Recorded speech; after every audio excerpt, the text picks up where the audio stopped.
Hey everybody, how y'all doing out there? It's Friday night, and I don't know about you, but I'm all excited to be here. And good to see all of y'all coming in the door to be here with me, not among me, with me. Language is escaping me right now. It's this weird biorhythm I got cooking today. I don't know. I'm just kind of out of sorts. Not in a bad way, just been scattered. And so my thought processes are all over the map as usual, but even more than usual.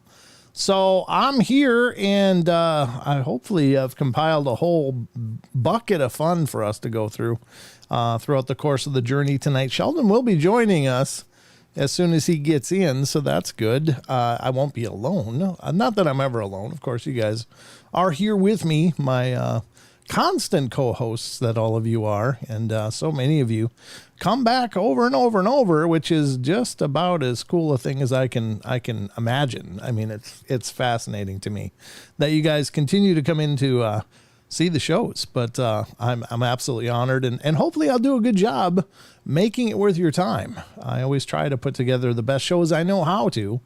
I heard many things from a Bowser. Oh yeah, there's a Bowser. There's a Bowser out there. We got a Bowser, and now we got a Mario. Good to see you, Mario. Thanks for coming in. But I, of course, will be getting into the news here shortly. I don't have a bunch of stuff pulled up again. There's just a few articles we'll go over, and then we'll hit the Discord question of the week. We'll go back to some glitches in the Matrix and a whole bunch of cryptid stories tonight and creature stories. They're not necessarily known cryptids. Kind of some of them are in between. I've just run into so many of these stories lately. It's like, oh my God. So I thought we would spend quite a bit of time going through those tonight. Probably most of the second hour, actually. Go through some reports from Sasquatch Chronicles. I got a couple from the Confessionals and a few from Phantoms and Monsters. So there's some amazing stories going on that people are coming forward with, and I love that. So remember, I just got to put it out there. If you go to paranormalportal.net, I've got this ongoing thing, and I haven't been mentioning it for a while now, and so I'm going to mention it again. But in my studio, I have a lot of empty walls. And so I put out a call to all of you guys out in the audience that if you're the creative sort, or if you feel so inclined, I would love for you to make something of the paranormal, whether it's a ghost picture, a Bigfoot thing, or a ghost thing, or UFO thing, or some kind of craft, or drawing, or painting, or whatever. I don't care. If it's origami, I don't care. I've got a 3D printed Bigfoot back here that was sent in. I got some beautiful artwork that I have to hang up yet. That was sent in by several people. Some ceramic thing, Bigfoot ceramic that was sent in, a beautiful Bigfoot leaning on a fence that was sent in, and so much more. But I'm just going to put the call out to you guys again. If you feel so inclined to help decorate the walls of my studio, I sit here all the time, and I'm like, I'm always very motivated to do the best job I can for you guys, but I just thought, those visual cues would just be so cool that, they were from you. They were from all of you. So I'm going to pull up the page and show you where you can find an address to send it to if you feel like you want to do that. And paranormalportal.net is the website. That is the home base for the Paranormal Portal, and I'm going to put it over on the other screen here in just a second. As soon as I get it all positioned, all right, let me pull up my OBS so I can see what the hell is going on. And here is paranormalportal.net, and across the top is all of our social media links if you want to check those out if you haven't already. Several of you already are familiar with those. I don't have a question, thanks. But also on this site is the most recent podcast episode. If you're looking for some place to go check out what's the newest podcast episode, you'll find it here. And then here, if you ever want to be a guest, you got a bunch of paranormal stories. You can click interview me. It'll bring up a calendar app. There's a link to our YouTube, a little description, a little bit about me. Nothing more than what you guys know. It wasn't an autobiograph. It was just a paragraph.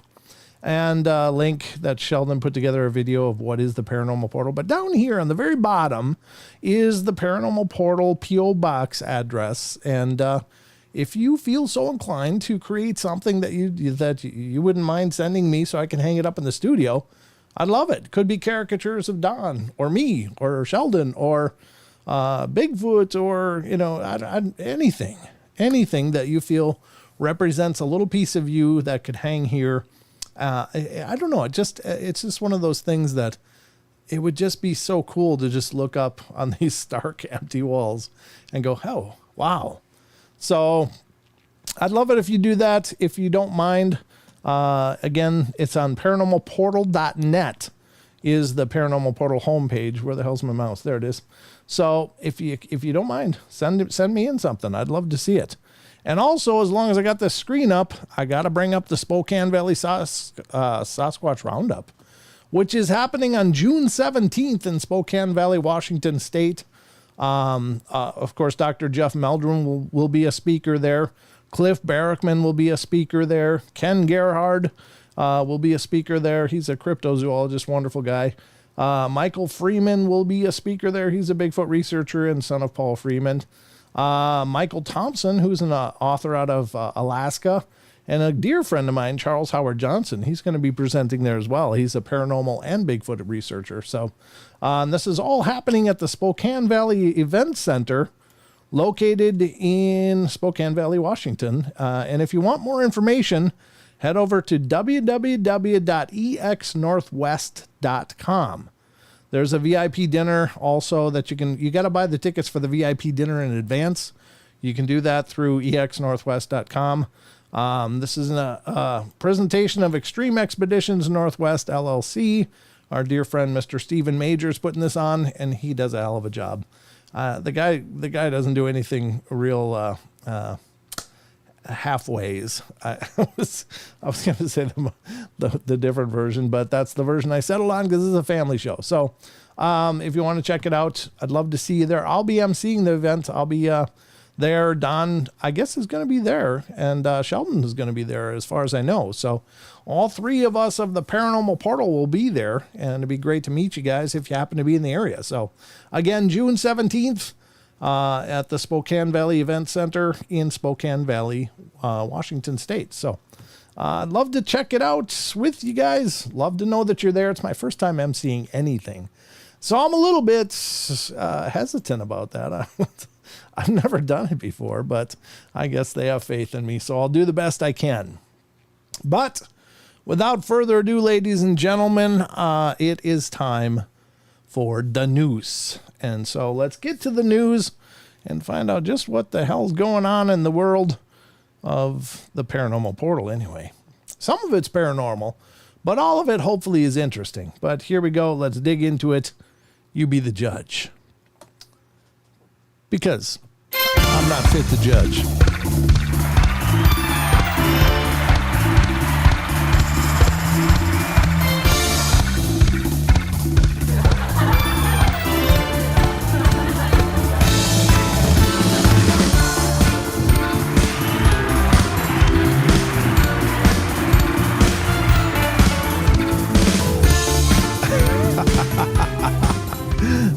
Matthew, you're absolutely right. The only cussing here allowed is D-hole. Yeah, that was me screwing up a word. I was screwing up a story. I was like, what the hell's a D-hole? I didn't know. I never occurred to me to put the sounds together to make a dole. Yeah, so D-hole. Don't be a D-hole. And you can use your imagination, whatever that means. But anyway, it's time, ladies and gentlemen, for the news. Elijah. Is Elijah here? Is he here? Well, Elijah, actually, my minion, Mr. Elijah, came up with the question of the week tonight, ladies and gentlemen. So we'll be asking that after the news. And you can hear what this little man, I was sitting on the couch. I was like, I'm trying to think of a question for the question of the week. And he goes, what about this? I was like, hey, that's not bad. I'll use it. So he's like, be sure you say it was from me.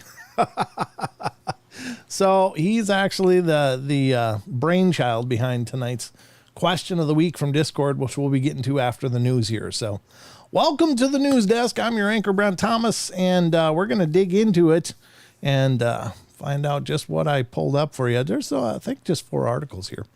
So not a whole bunch, but hopefully you find it interesting anyway. This one is kind of visual. I know we're broadcasting on TFR as well, but there's not much I can do about it. For those of you out there listening and not watching, I apologize. Some of these are visual, but I'll do my best to keep you entertained anyway. All right, and the first story comes from unexplained-mysteries.com. Please check them out. Please support this site. It is a phenomenal site. They do an incredible job. But it's Ghost and Haunting segment. Ghost photographed in the fog at Cleethorpes Beach in England.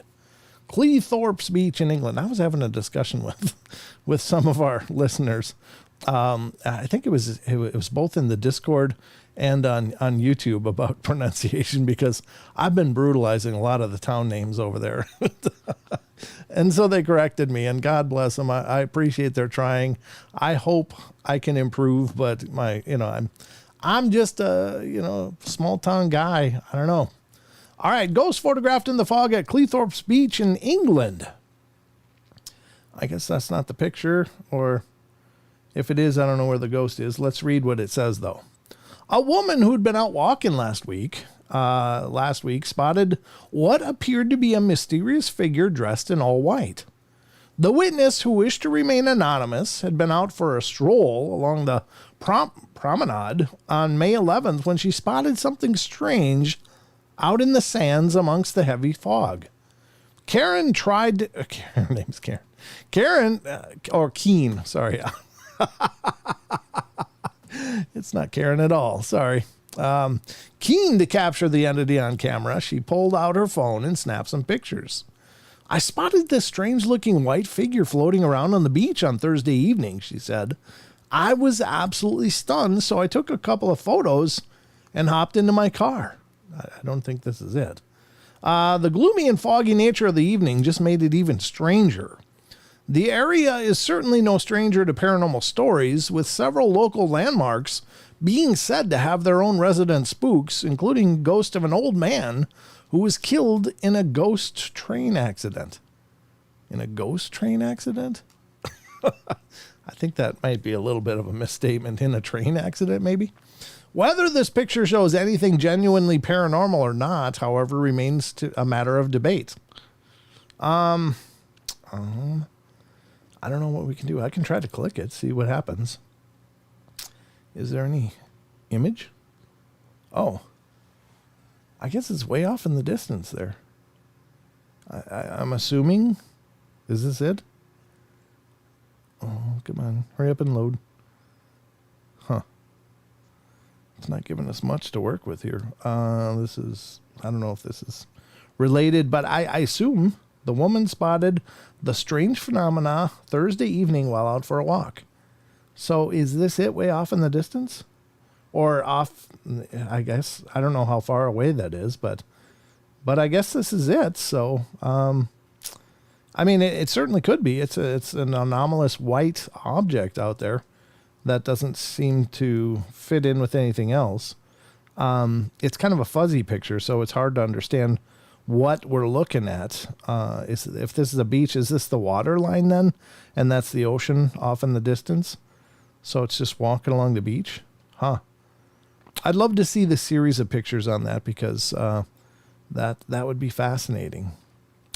There's nothing new over here, I don't think. No, except a lot of extra links and stuff that I don't want to get into. So you be the judge. It might very well be. It's an odd figure out there walking, and this isn't it. They just used, I guess, a stock photo for this. But unless is there anything off in the distance in this one? I don't see anything. So, yeah, I guess that's it. I don't know. It could be. Could be. It certainly is an anomaly. And ghost photos, I believe there are legit ones out there. I think they're really rare to find a real legit ghost photo, but maybe not really rare, but they are rare. So whatever the case, that's the first article. And we're going to get to another one here. And this one has to do with the Titanic, ladies and gentlemen, because apparently they're still cashing in on it. All right, here you go from unexplained-mysteries.com. New 3D scans show the Titanic like you've never seen it before. Yeah, I think I've seen it like that though before, but let's see. Researchers have captured incredible new digital scans of the famous vessel in an effort to shed new light on the disaster. I mean, what new light are they looking for exactly? It hit an iceberg. It got a hole in it, and over the course of 3.5 hours, it sunk.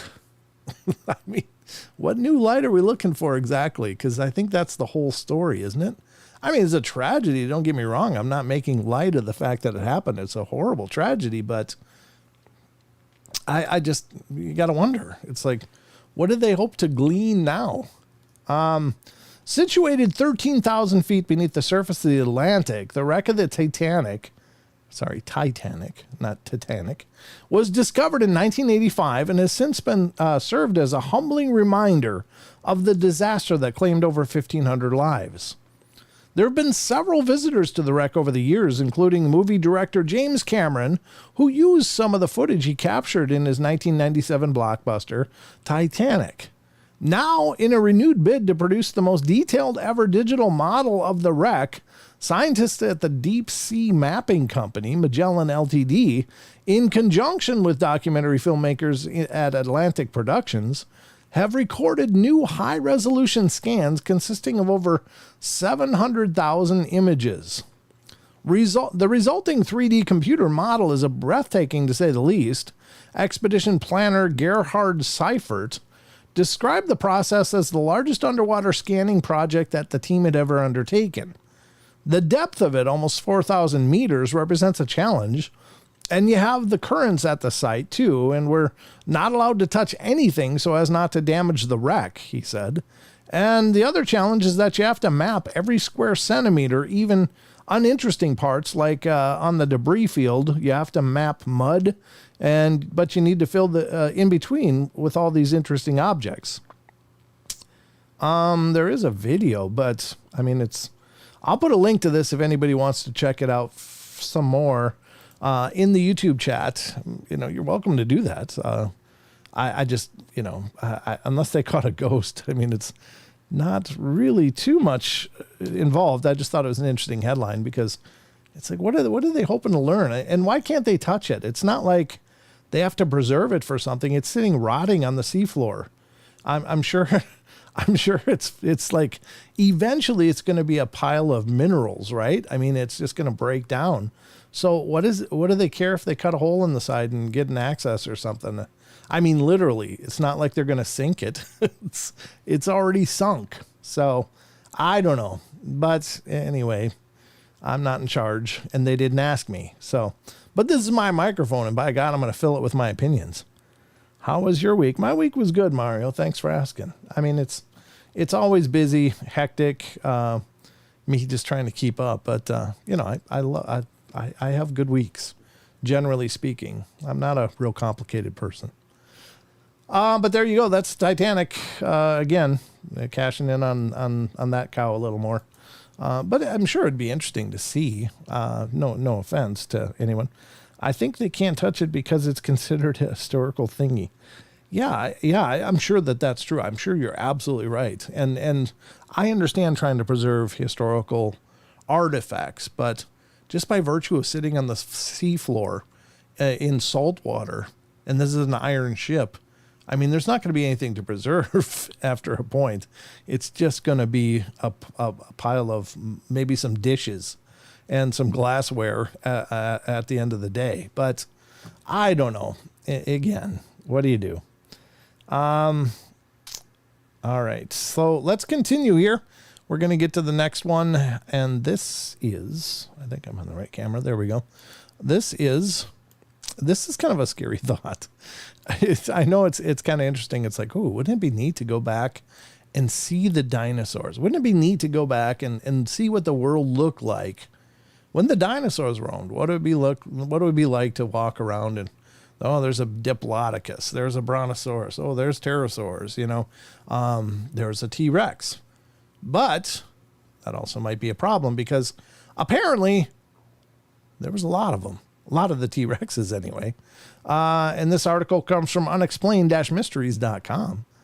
I can understand wanting to see one T-Rex, but what would you do with 1.7 billion of them? Unexplained-mysteries.com brings us this story. As many as 1.7 billion T-Rexes, or Tyrannosaurus Rexes, once roamed the earth. Now, granted, that was not in one point. I'm sure it was over the millions of years that they were a denizen of the earth, but still, that's a lot of T-Rexes. And I can't imagine they would be anything short of absolutely terrifying because we're much smaller than them. And they have teeth the size of bananas. In fact, paleontologists call the teeth of the Tyrannosaurus lethal bananas. That's a reference that they make. So if you want to know what a T-Rex tooth would look like, go to the grocery store and grab a banana because it would be like a big jaw full of those. And that'd make a mess out of a man in a hurry. But it says, this isn't too long. This figure might sound like a lot, but it's actually quite a bit smaller than previous estimates had suggested. Oh, really? Oh, well, I guess the situation is improving in the distant past. Tyrannosaurus rex needs no introduction. This gargantuan carnivorous reptile is widely considered to be one of the most fiercest land predators ever to walk the face of the earth. But exactly how many individuals were there overall if we count every T-Rex that ever lived? Back in 2021, a study was published suggesting that there might have been as many as 2.5 billion individual T-Rexes, but now a newer study has called this estimate into question. I get a message. Oh, thank you, Diane. I will give you a round of applause. Thank you for the donation. So they thought there might be 2.5 billion of them at one point, but now their newer study has called this estimate into question, instead putting forward the possibility the actual number may have been closer to 1.7 billion. So I guess of the two, that's the better number, but that's still a lot of those big teeth machines. According to study author Eva Greibler, the difference can be attributed to the inclusion of new information that the original study hadn't taken into account, as well as renewed estimates concerning population density, number of eggs laid on average lifespan.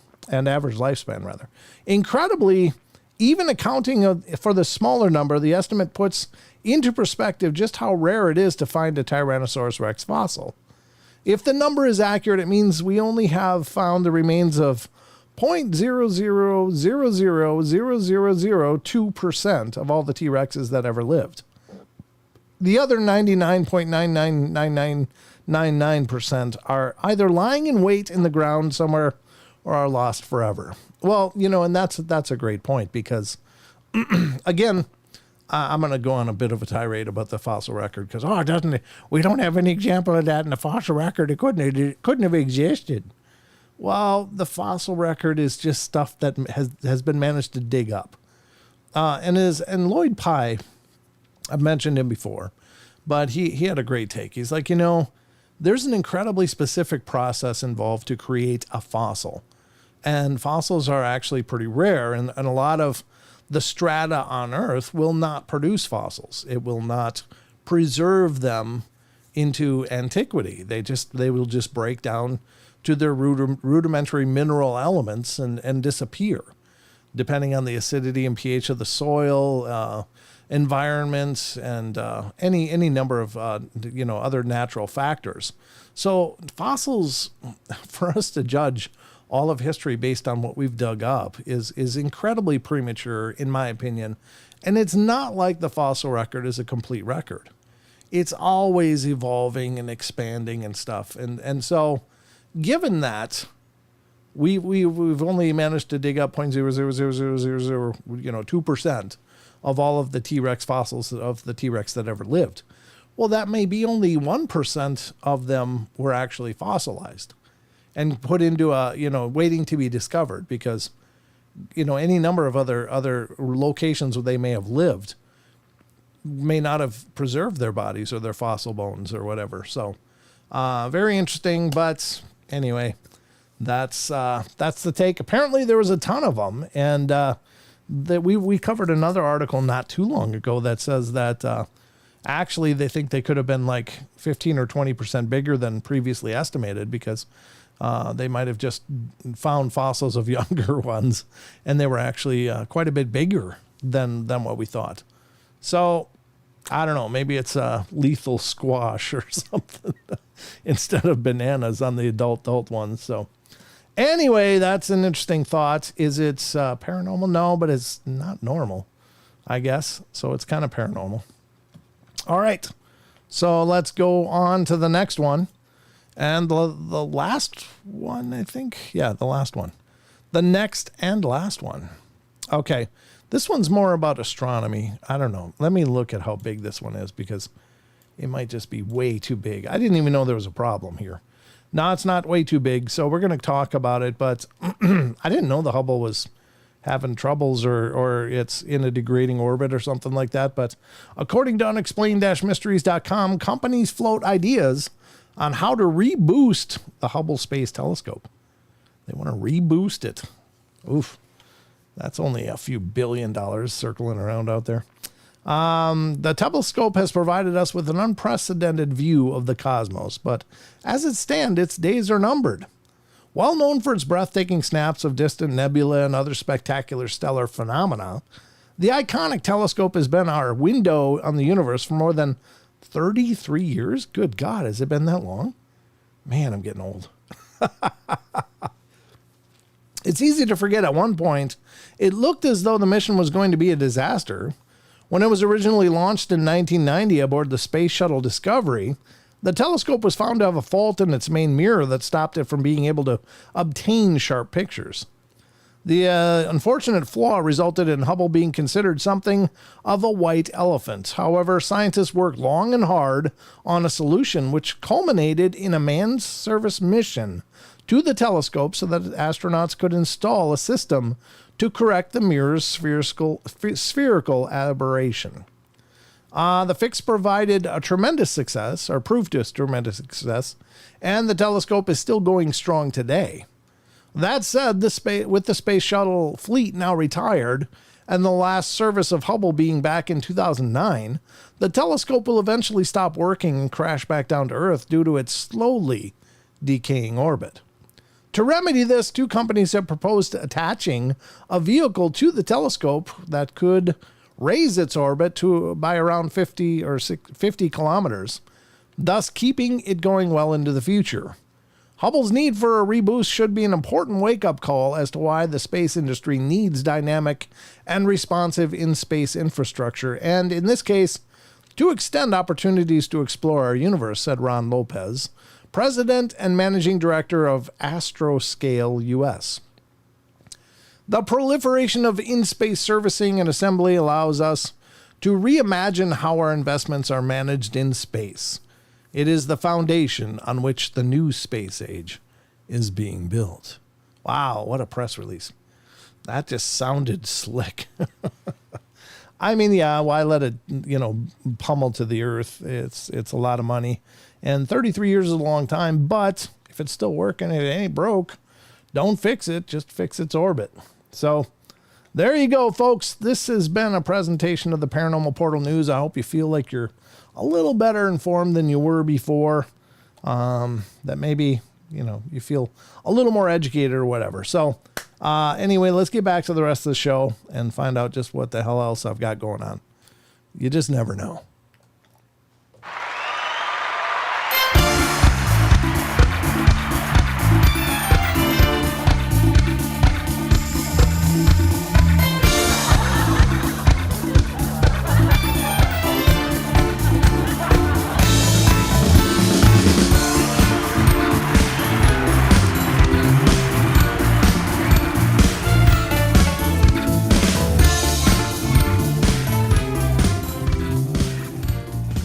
How about that? There you go, folks. That was the news. Hope you guys enjoyed it. Hope you picked up something you didn't know before you watched it. And it's my objective to always educate. Educate as much as I can. I mean, you know, I like to have a good time here on the shows, and I'm certainly not a scientist. Brad, some folks in chat would like to know Deb's email, if you know it. I do know it. It is purplemysticreader@gmail.com. I'll put it in chat as well. Well, I don't need to capitalize it. purplemysticreader@gmail.com. So that's Deb's email address if you'd like to email her, schedule a private reading or whatever. There you go. That's how you do it. Yeah, you're welcome, Brenda Joe. Glad to do it. I know it by heart. Yeah, Lars, I've only... Deb's been coming on... Hold on. Deb's been coming on the show for 6 years. And for a long time, she came every month. Boom, boom, boom, boom. So I got real used to saying her email address out loud. So, yeah, I know it. She's also available on Facebook. If you want to reach out to her there, you certainly can do that. And you can find her by looking for Purple Mystic Readings by Deb. And that's her group for readings. Or Deborah Davenport Varner is her other Facebook page, her personal one. But definitely message her if you want to friend her, because she's very particular. And if she knows you came from the show, she'll be happy to talk with you. Sorry, I swallowed wrong. That didn't work. But anyway, this brings up our next segment. Let's see. Let's see what's going on here. What's going on here? Still nothing. Let me do this again. Excuse me. Not on this call. Just call him again just to see. I don't know if he's in yet or not, but Mr. Sheldon should be joining us shortly here. Excuse me. My God. He's not yet available, it says. Okay. Now we know. But he'll be here. He will be here, by God. Sorry. I'm coughing a bunch. More water. More water.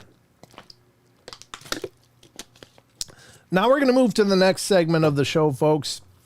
And this is a segment I'm really proud of because it kind of puts you guys in the host seat.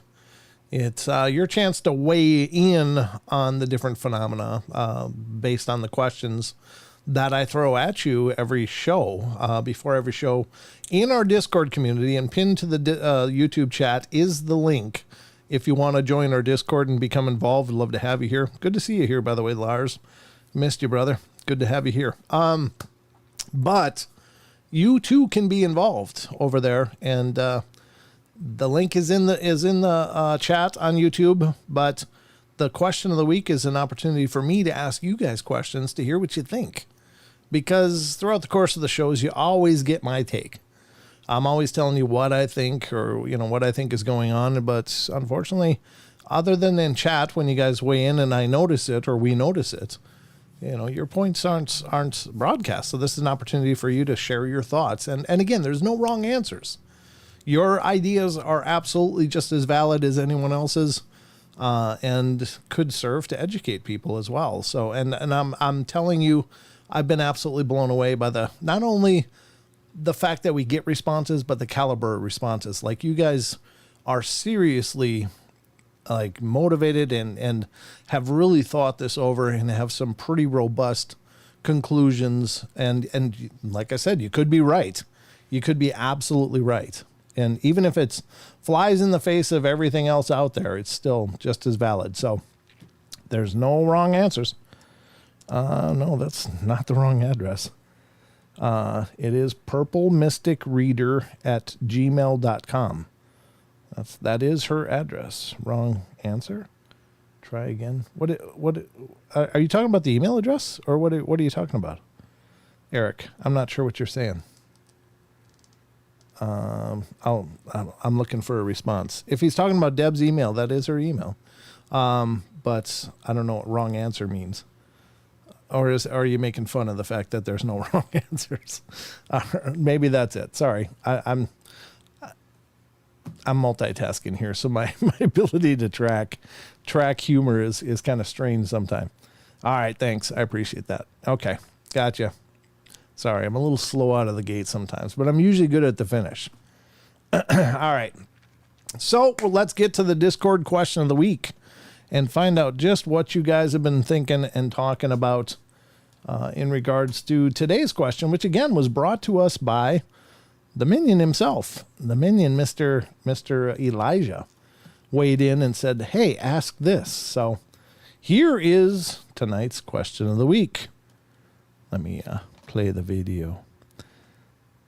Wait a minute. Where is it? There it is.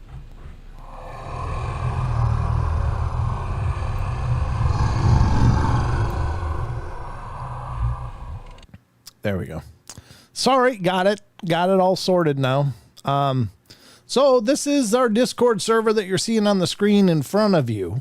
And it's our, a great community. It's really a continuation in a lot of ways of the YouTube chat. Again, just click on the link that's pinned to the top of the Discord chat right now, or the YouTube chat right now. And that'll bring you over to our Discord community. But if you're out there listening and you don't see a link, then you can, I'll just tell you that the link is https://discord.gg/paranormal portal. So if you go there, that'll be how you get in there. And it's okay, Taco. I have a hard time talking without spelling errors. So just writing is a whole different challenge. So tonight's question of the week, again, was brought to us by Elijah, my little boy. And this was his idea. So let's get to this. And if you're new to the whole idea, the Discord question of the week is the opportunity for me to ask a question prior to our live shows when we don't have guests. And if it's your opportunity to weigh in, as I explained. So, and the question should be up the day before the live show. So before Wednesday's show, it'll go up on Tuesday on Discord. Before Friday's show, it'll go up on Thursday. Tonight, after the show, I'll have to post another one for tomorrow night. But tonight's question of the week, Friday show, special thanks to the minion for coming up with the question for tonight. and I did rephrase it a bit, but it's pretty much well understood that we're being visited by alien intelligences. There are several who suggest that some of these beings may be living among us, disguised to look human. There are those who believe this may be strategic and may indicate a coming invasion.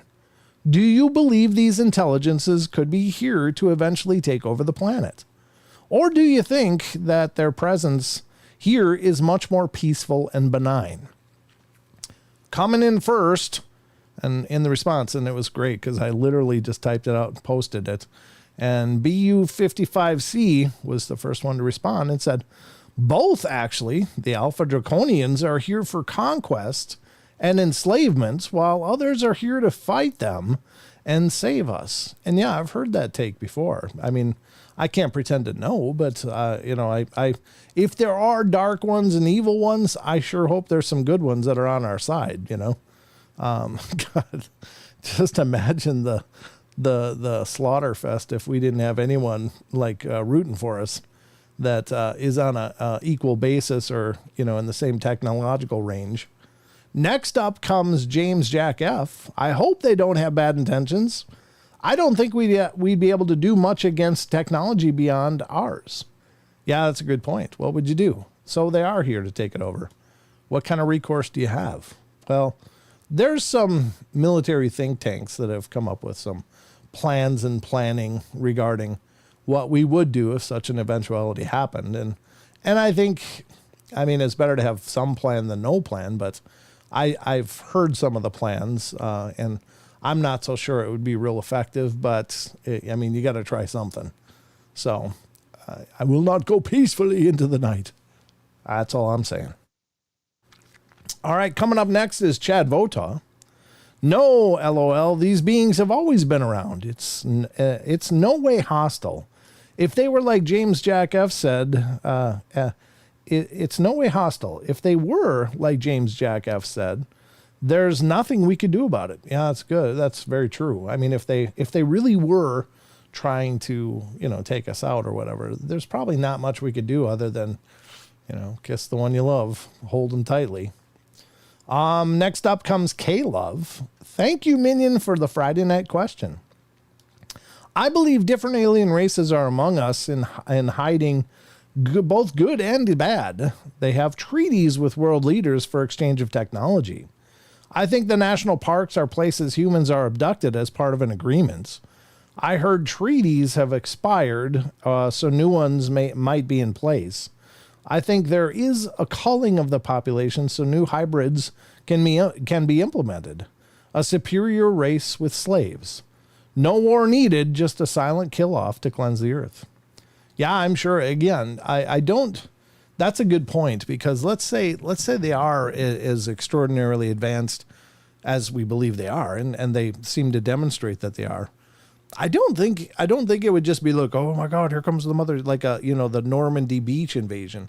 I don't think the sky would fill up with craft. I think if they were going to take us over, it would be much more subtle. I mean, they would do it in such a way as we wouldn't even know we were under attack. If this is really a superior intelligence, they're probably going to attack our biology or our ecology and nullify us in that regard or subdue us in that way. And then they come in and, we're glad to just let them take control because save us, we'll gladly dust and vacuum, So I think that's a good point, because I don't think they would just come down with the motherships in a War of the Worlds kind of thing and just start zapping.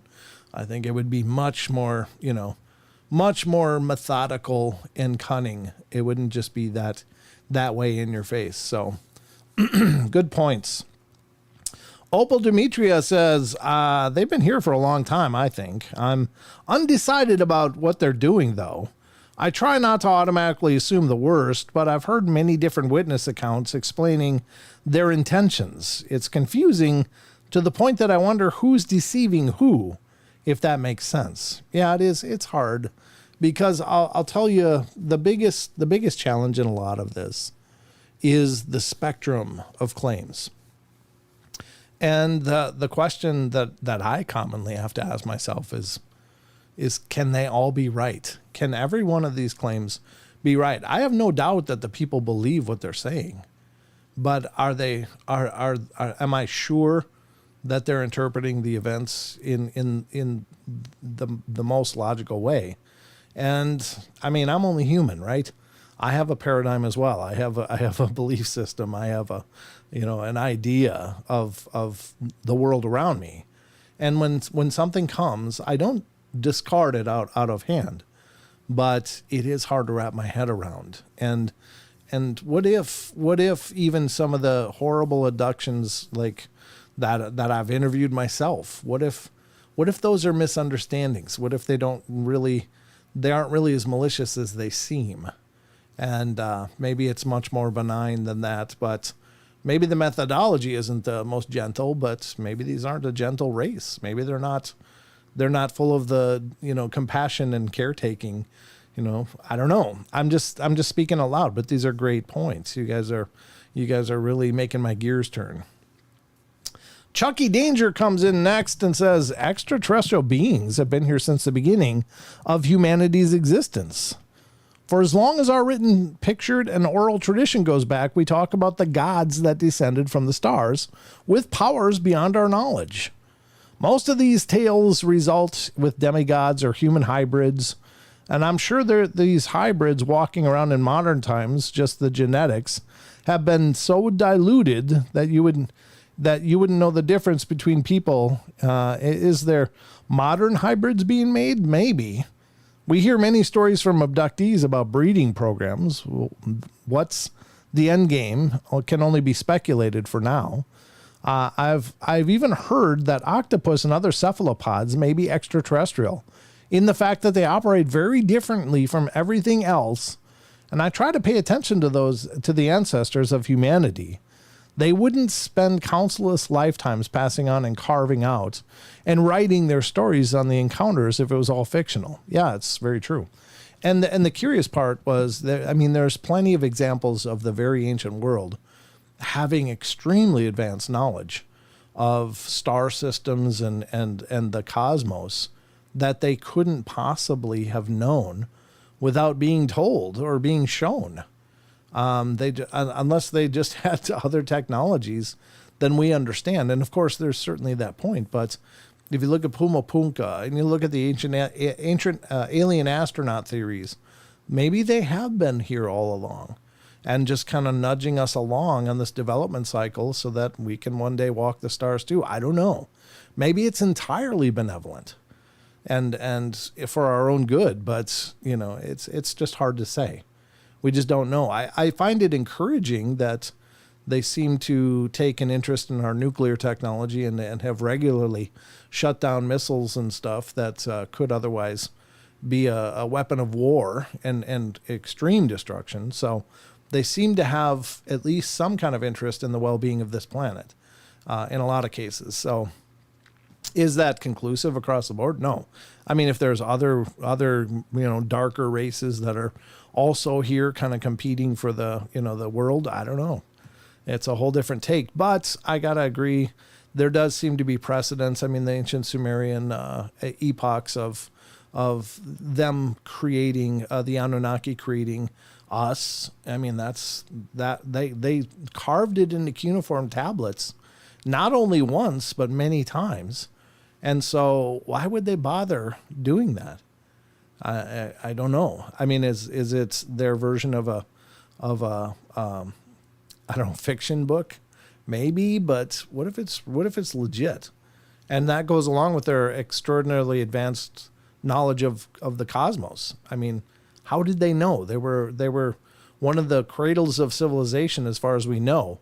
How could they have that kind of knowledge that we didn't get until our astronomy programs really started taking root in the 20th century? There were things that they knew that maybe the 1800s or 1900s finally became known to us through our sciences. So I don't know. It's very curious. Very good take. All right, well, Mario. The scariest part, I think, is what you said earlier. What did I say earlier? Is that which stories are true? Sure. Are some of the extreme stories true? Is it just the minor stuff that's fake? Because I don't believe 100% of all the stories are true. Sure. I just don't think it's possible. But it's like, which stories are true of people's experiences? Sure. Like, even those extreme stories, some of them could be true, and that's kind of the scary part along with it. And ladies and gentlemen, you can tell Sheldon joined us. Just that disembodied voice. Yes. I can. Let's see. Let's do this. I'll put you up on the screen too. So now you can be there. Yeah, just a little text message or something. I'm just saying. All right. So coming up. I thought I'd jump in. Okay. Do you have the Discord open? I do. I have ready. All right. You want to take over and read Mario's? Mario, yes. Mario. So yes, Mario me. says, I'm Mario. Why? Mario, yes. My first theory is that they are shapeshifters that kill the person they shifted as to take their place, and slowly they are taking out our race one by one. It could be years till they are done swapping with the right people. Or another theory is that we are the aliens and we have invaded Earth a very long time ago and took this planet from the species we call dinosaurs. And we have forgotten this due to our very first generation not tell us what happened. But both of my theories could be wrong. But if we are them, or they are among us in disguise, we are destroying our beautiful planet. And if we don't stop doing what we are doing, our Earth is not going to last forever. And Brent, keep up your great work. You are doing great to build a community with paranormal enthusiasts. And may the Force be with you, my master of the Force. Very well, Padawan. I will. I'm going to heart that one just for the Star Wars reference. Absolutely. Yeah, no, that's a good take. That is another consideration. Did we arrive here? Is there a reason that we don't seem to have any really direct ancestors? Either is it possible? I mean, obviously I'm not taking anything from religious observations or beliefs, and that certainly is important. But there is a belief out there that we maybe came from Mars. Like maybe that's the ruins of Mars are where we once were. And we're like, oh, we screwed this up. Let's go. And we hit Earth. Yeah, I wondered that exact thing. Or yeah, true. if we were a manufactured race by the Anunnaki, the sky gods, then that's a consideration too. So great take, Mario. I think, those are great points. All right, continue. Yeah, excellent. So Rachel 101 saying, my opinion is that they may very well be here in disguise. The reasons I think are not of the hostile nature. The Earth is a jewel in the galaxy. Any alien intelligence great enough to come here would see the overall nature of the world.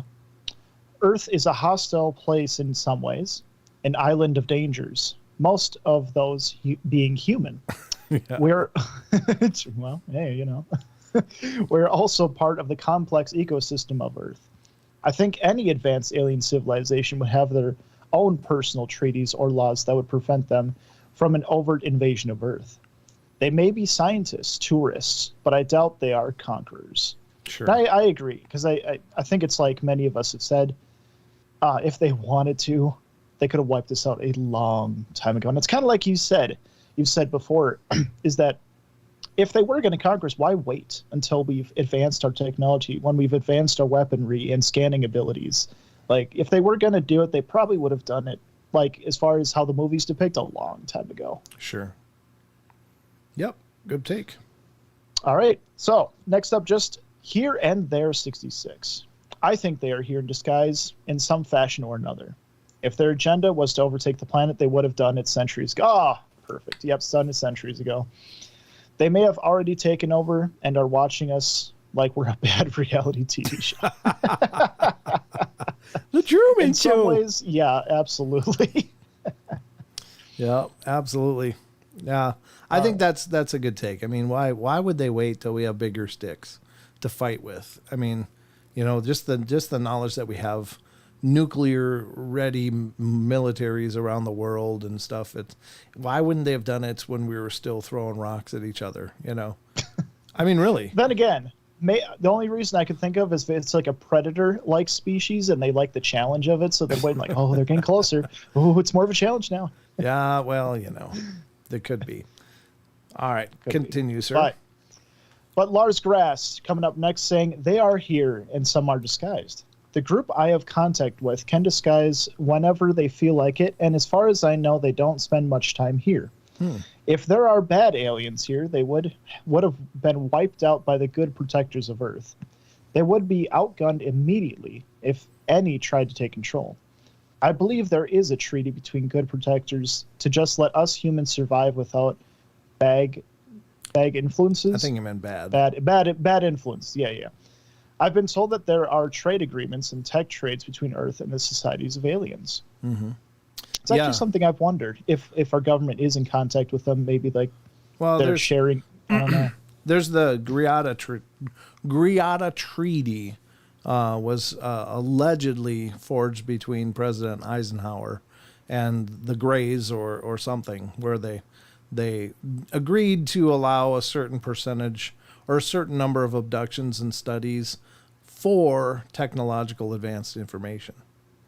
So is that true? Well, I don't know. I mean, who can say, but that's the claim. So that is certainly out there as a point of reference or possibility. So yeah, absolutely.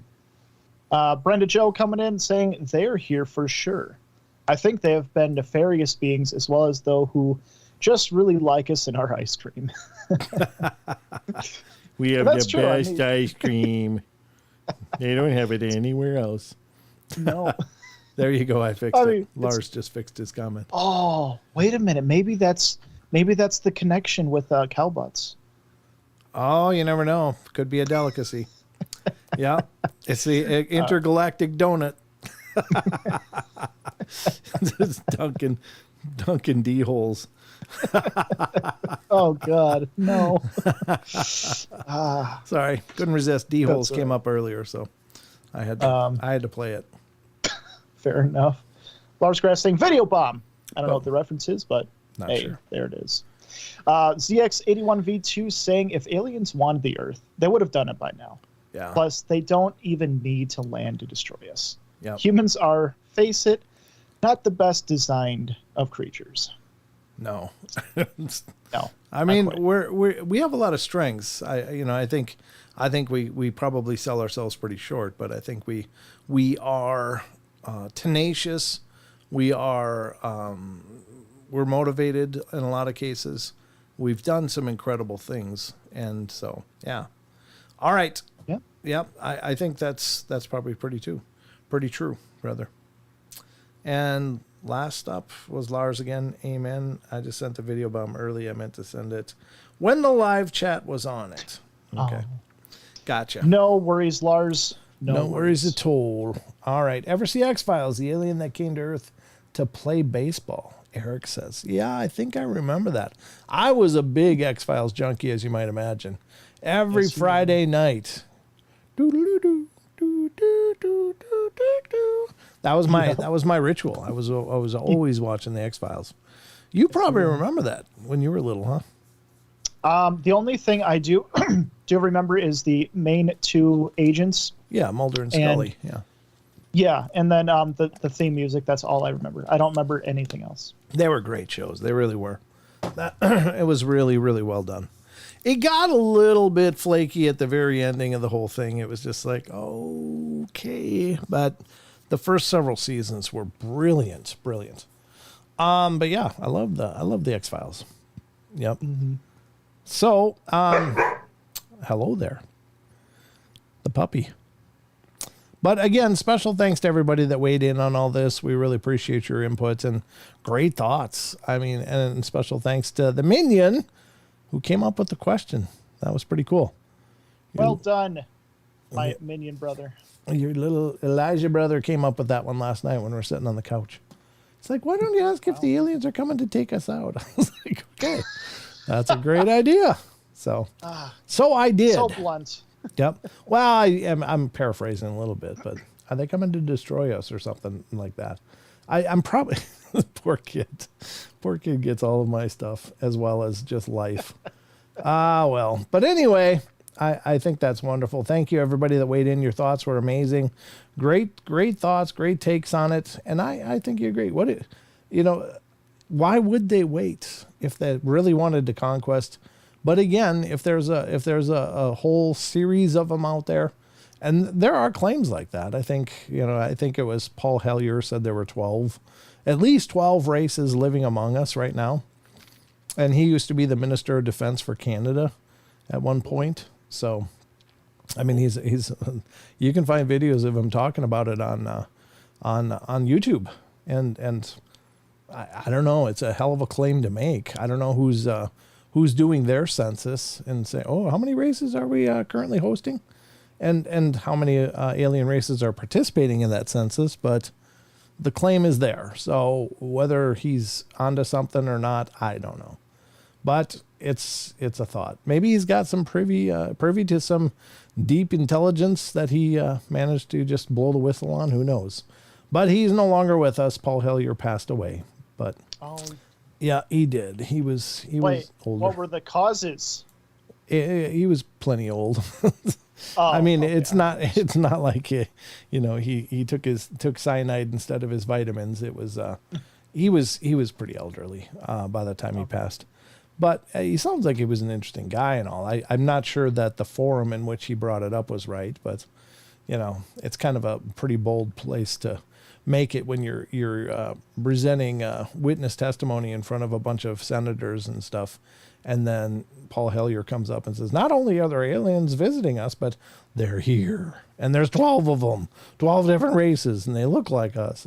It's like, oh no, way to push it way past the red line, Yeah. That probably, you have to baby step people through these things. Well, that's exactly it.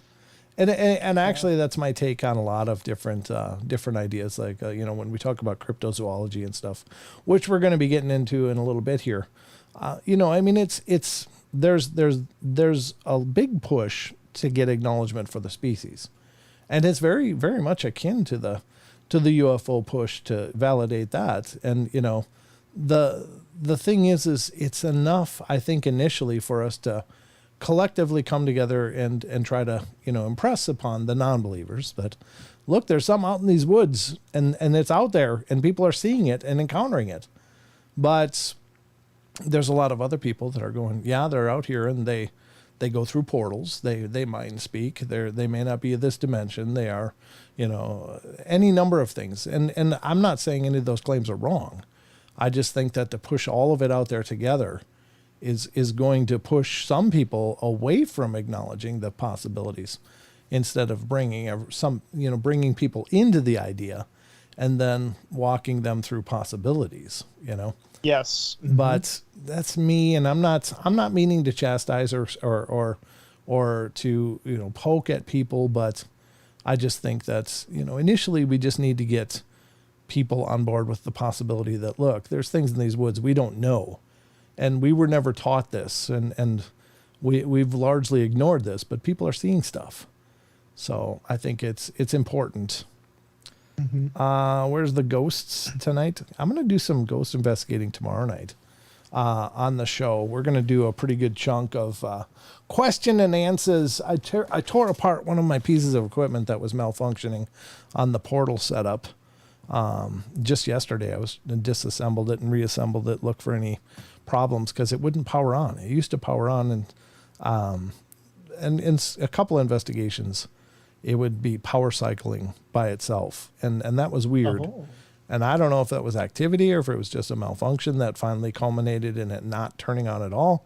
But I tore the whole thing apart and I can't find anything, electronically that shouldn't be allowing it to turn on. So there's no weeping capacitors. There's no bad solder joints. There's nothing that should be, blocking it from turning on. I didn't circuit test it because I don't have a circuit tester. But anyway. Wouldn't that kind of be an indicator of kind of how ghosts take energy from objects and manifest it? It could. But the battery still has juice. I mean, I know that that has power, unless there's just something wrong with the battery jack that plugs into the pedal. But anyway, I'm kind of spiderwebbing here. But I mean, we could do a little bit of the spirit talker if you guys want. Let me know if you want to do some spirit talking in the chat. I'll give you a couple minutes to say, number 1 if you want to, 0 if you'd rather just talk about glitches in the Matrix before we get into the cryptids. How ironic! It's going to look like a bunch of ones and zeros.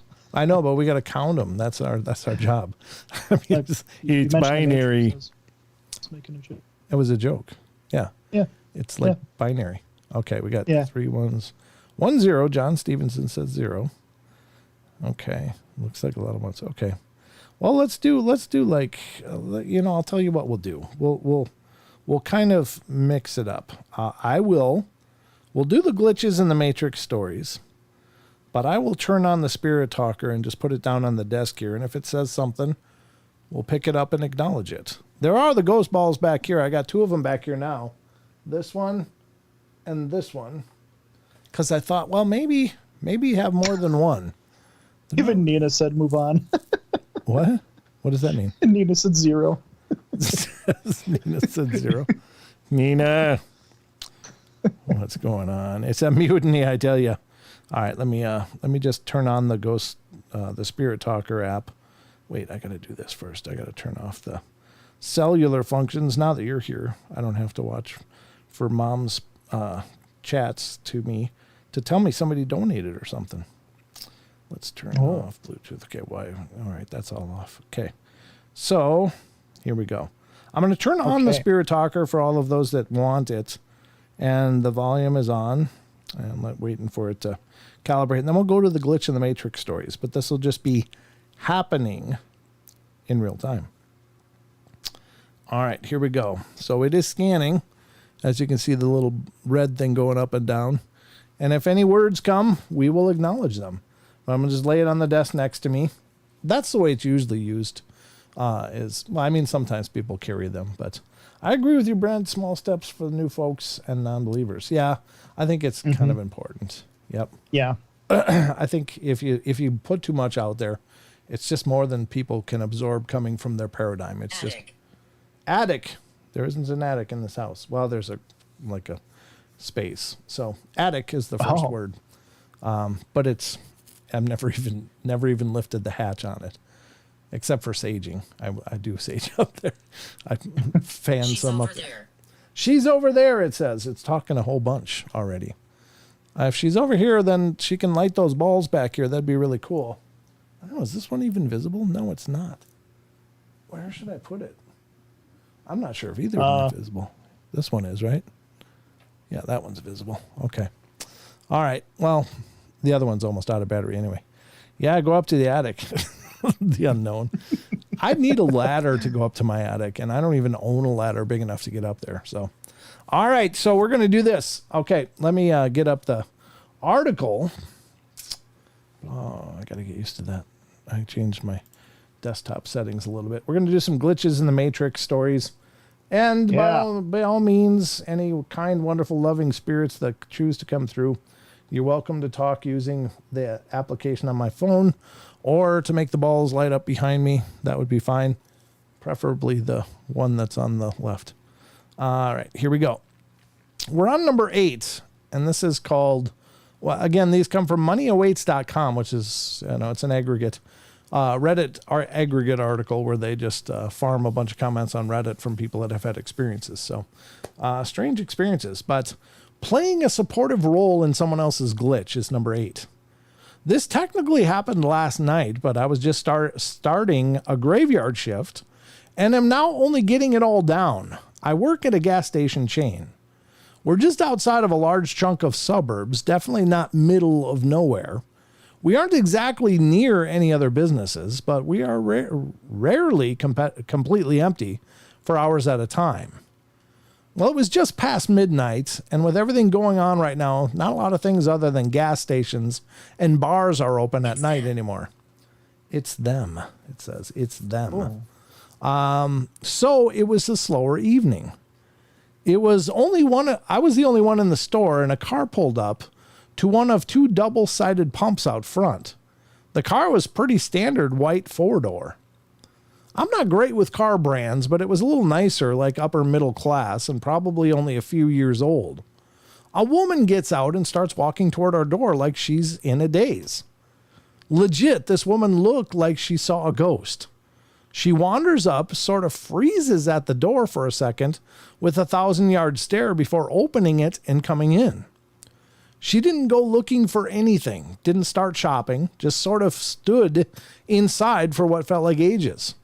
Again, bars are still open, so I think maybe she's had a rough night or something. So I give the usual welcome. Let me know if you need any help finding anything. Well, she finally noticed me and immediately asked me a question that makes my blood run cold. She looks at me and says, "You can see me, right?" I reply, "Yeah. Like, what else do you say?" She breaks down crying in the middle of my store. So, Doctor. Hello, doctor.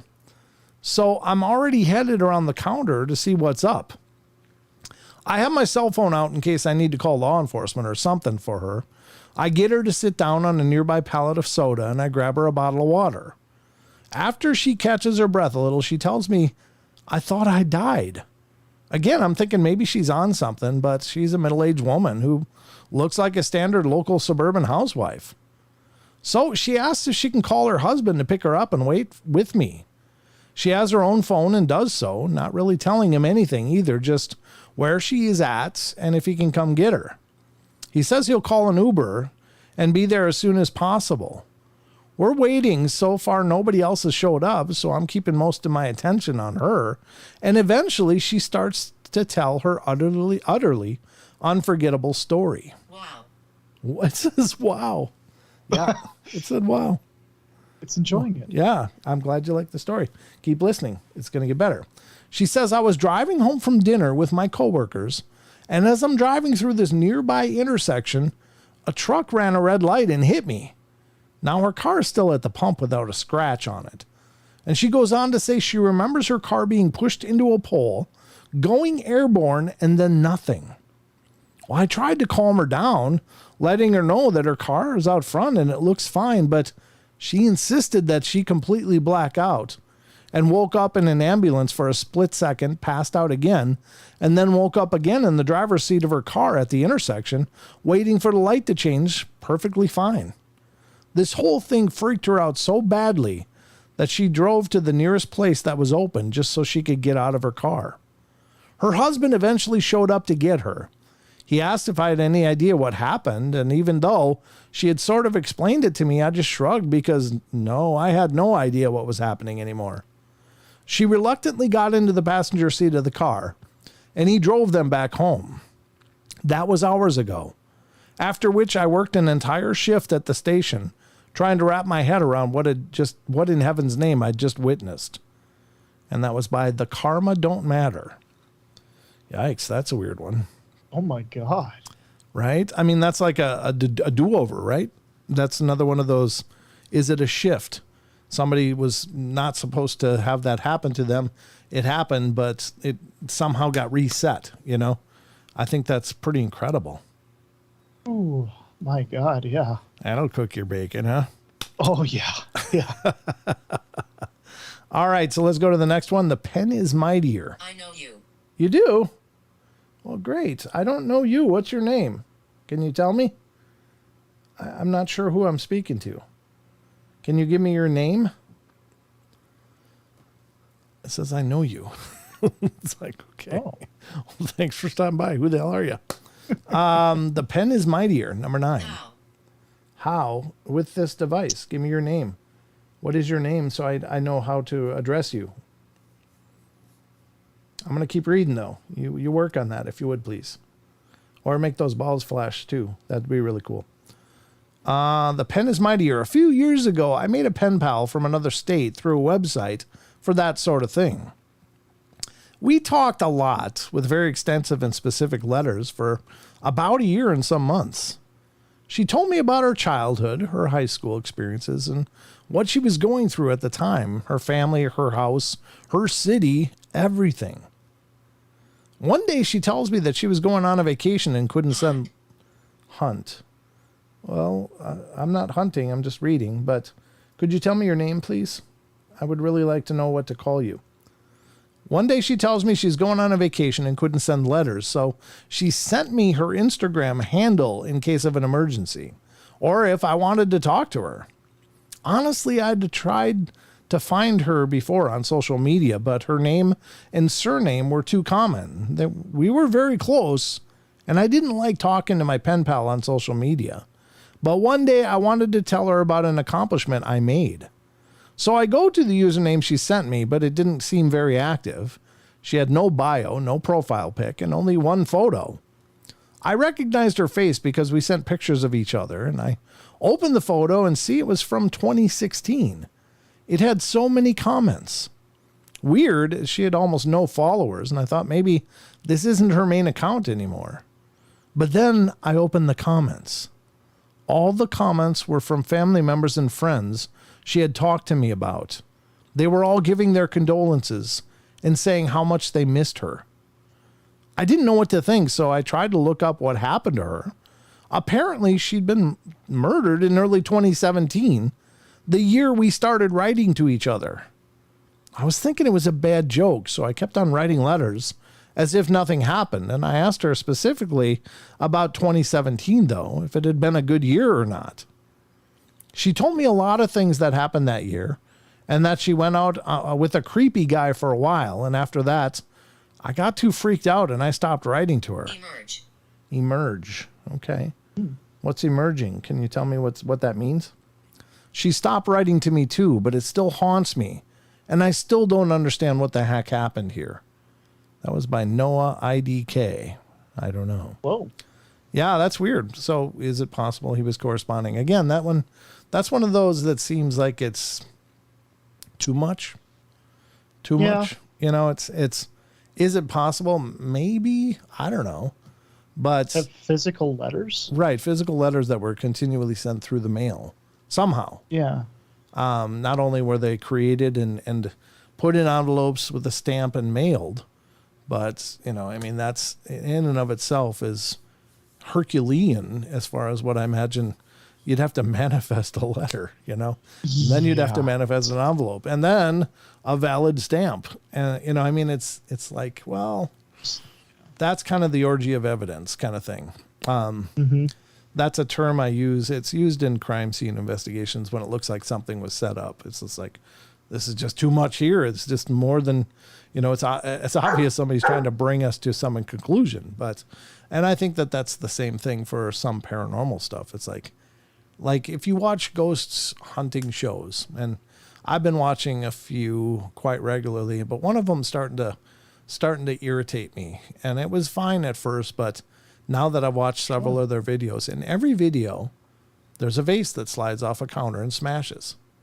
I mean, what are the odds that they would, Bobby. Oh, you're Bobby. Hi, Bobby. Okay. Bobby. Thank you for giving me your name. How you doing, Bobby? Thanks for being here with us. We appreciate it. Do you enjoy the show? Are you a fan? I'm sorry, I'm just making a joke, but it's a pleasure to meet you, Bobby. Thank you for giving me your name. So utilize this device to tell me anything you think I should know. But I think that's the case with some of the stuff. It's like there's too much stuff. So with the ghost shows, the stuff keeps breaking. Doors keep slamming. It's like every location. Oh, demon at this house. Demon here. Demon, demon, demon. The most scary night ever. And I realize a lot of that's clickbait. It's just titling and stuff. But when you watch every episode, it's basically the same things happening. And the same sequence of events. They get there, they ask questions. Oh, some things happen. And the vase invariably falls off the counter, smashes on the floor. And then they try to spend the night there, and usually they end up leaving, and because it's just too intense. And you think, well, that's just too much activity to me. I mean, it's unpleasant here. It's unpleasant here. Well, I'm sorry you feel that way. Oh, I wish you felt it was pleasant here, but I hope I hope it's not me. Is it me? Is it me, Bobby? Am I unpleasant? Did you shower? I try to practice good hygiene, but it's unpleasant here. Well, that's not very nice. I mean, you're kind of a guest here, Bobby. So yeah, I mean, that's not good etiquette. You don't go to someone's house and say it's unpleasant. I mean, come on, I'm doing the best I can here, huh? Did you fart? Dude, how old are you? Like 5? What? I'm reading Batman's comment. Oh, Batman, how old are you? 5? It's one thing when I'm talking to my kid. Because why is it because what? What's making this unpleasant for you? We need to solve this mystery. Yeah. Yeah, get the mystery machine. It's Mr. Finch. the caretaker. Oh, really? Okay. All right. And I would have got away with it too. It wasn't for your Snoopy kids and your nasty dog or whatever the hell they say. Anyway, yeah. I think that's the problem with a lot of this stuff is that, these shows come out and they can, I'm not saying that it's fake for sure, but I'm just saying, what are the odds that somebody would go to every location, something would slide off and break, doors would slam, they'd have footsteps, they'd have all kinds of stuff happening. And every location, really? That doesn't even mathematically add up. I mean, truly ghost investigating, spirit investigating, paranormal research. Natalie, how you doing, Natalie? Thanks for coming in. Hi, Natalie. But paranormal research, if you get one EVP in a full 8-hour night of research or one door shutting, that's huge. I mean, that's amazing. And most commonly, you don't get a lot of activity at all.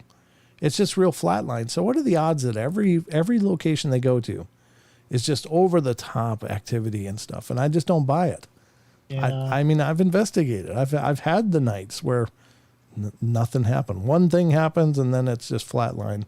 Or, I've had other nights where there was plenty of things going on, but those are not the norm. You might get a few things, maybe a good couple, vocal things come through and it's like, wow, that's really cool. I think we made contact with something, but I don't buy it. So I'm always leery about that. But whenever you're watching videos and stuff, what? Something's by you, apparently. Why? Look at the radar. Oh, someone's here. Is that you, Natalie? Natalie. She's there for a long time, or they're there for a long time. 25 seconds. 25 seconds, Bobby or Natalie. Yeah. Was that you standing behind me? Was that you right over my shoulder? It says book. Book. That was a long spike, too. It was. 25 seconds is extraordinarily rare. That doesn't happen. Wow. That I don't know how. Afraid. Don't be afraid. It's okay. I'm pretty gentle person. And so don't be afraid, please. But let's continue. We'll do a couple more. Let me look at the time here. 8:21. We got to get to the cryptid stories. We'll continue this tomorrow night. Mortuary. Mortuary? Okay. Mortuary. I don't even know what mortuary is. Mortery. I've never even heard that word before. Oh, mortuary. No, it's not mortuary. It's mortuary. Oh. Mortery. Not Mortuary. What is a mortuary? Anybody heard of that word before? A place, especially a funeral home, where dead bodies are kept before burial or cremation. Amelia. Oh. And then Amelia came through. Okay. I never heard of that word before, mortuary. I just learned a new word tonight. Okay. Amelia. Okay. Got another name, Amelia, and then Natalie, and then Bobby. So, which one of you was the dot that appeared on the computer? Here's another one that I don't know. It's Dire. D-Y-R-E. What is that word?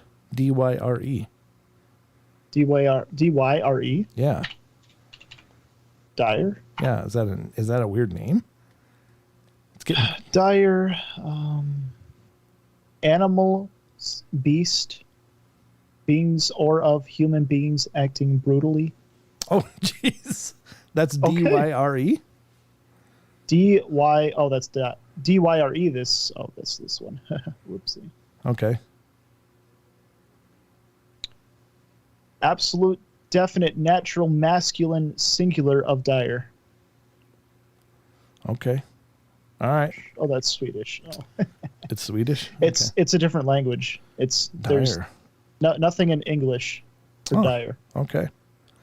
Like in dire need. Yeah, maybe.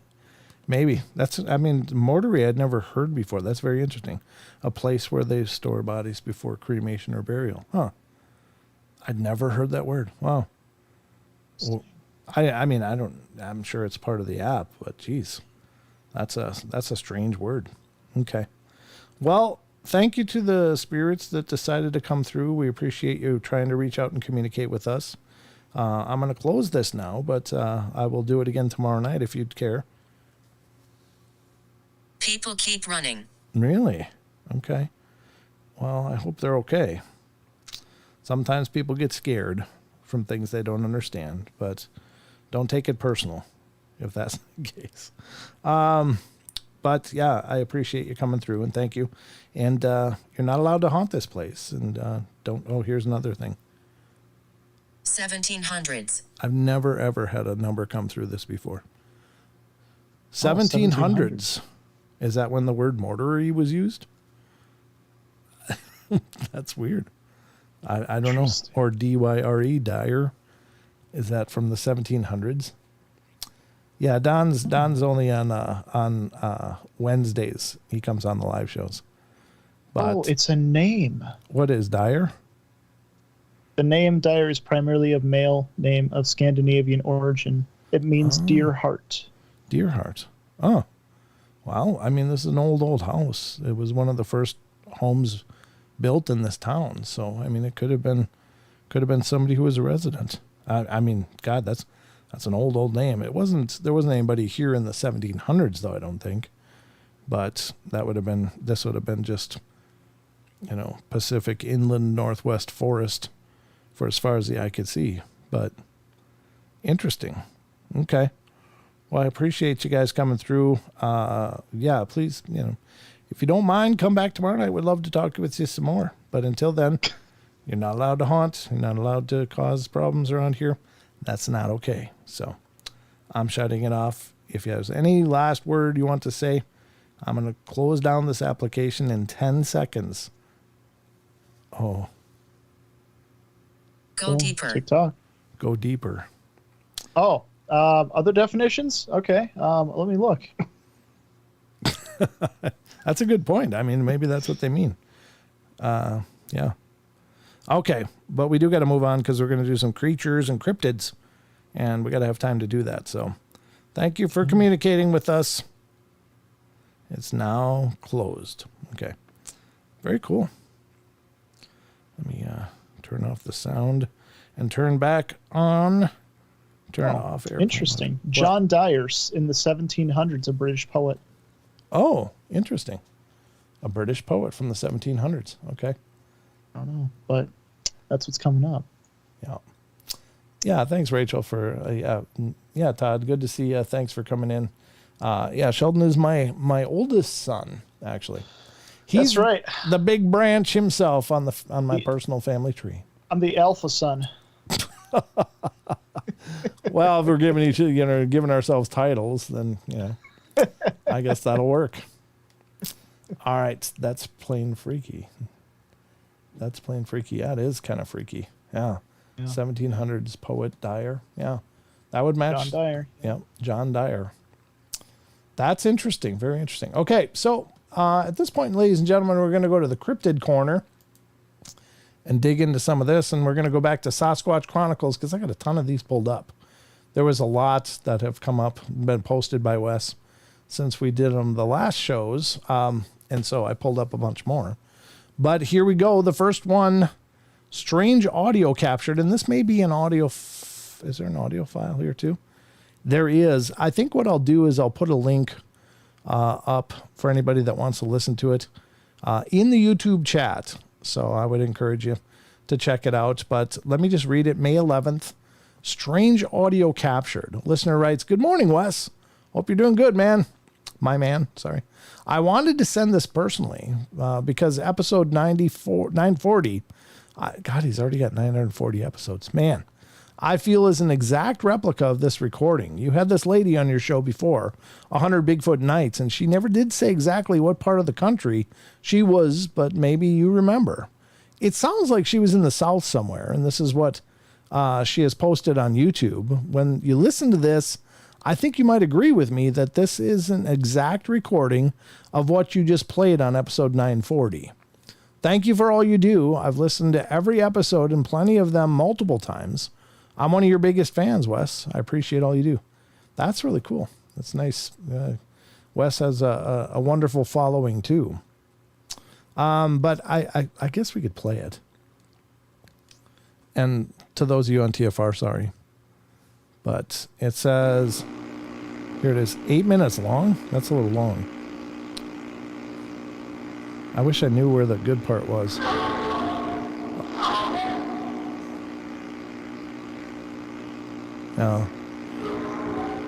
So for those of you on YouTube, TFR, you're probably not hearing this, but it's a Bigfoot recording, allegedly.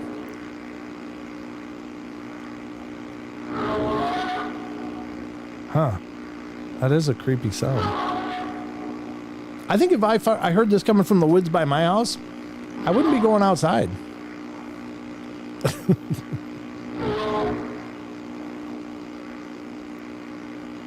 Wonder what that buzzing is, though.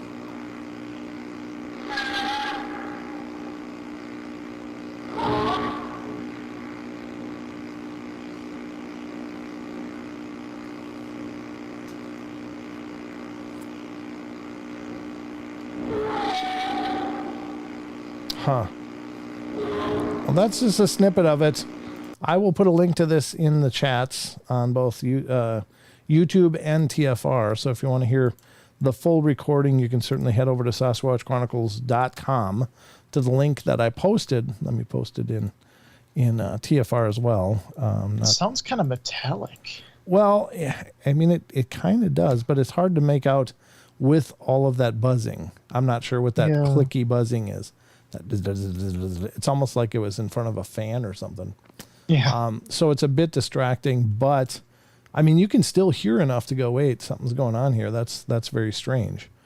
Yeah. So I'm certainly not trying to debunk it in any way. I think it sounds pretty compelling, but I can't play 8 minutes of audio, especially if it's mostly just repeating like that. But very cool. And yeah, I mean, any of you have recordings out there, certainly share them with me or share them with Wes. That's really fascinating stuff. And the nice thing about audio recordings is you can open them in a spectrometer and see the range, on the spectral graph that the sound is. And Bigfoot's screams definitely seem to take up their own range. I mean, they have a really incredibly specific footprint spectrally. And if you get Audacity, it's a free audio program, and you can look at sound files spectrographically. And if you also download a bunch of like known animal sound files and examine those in comparison to some of these Bigfoot things, you can see that there's a distinct difference between known animals and some of these strange unresolved noises. I think it's fascinating. So that's the first one on our creature feature. Next, we're going to go to May 13th. This is actually an upcoming show. I don't know if it's actually live now. It might be. I don't know when he was going to release it, but you're getting a sneak peek in any regard. But for May 13th upcoming show, its head turned like a human being.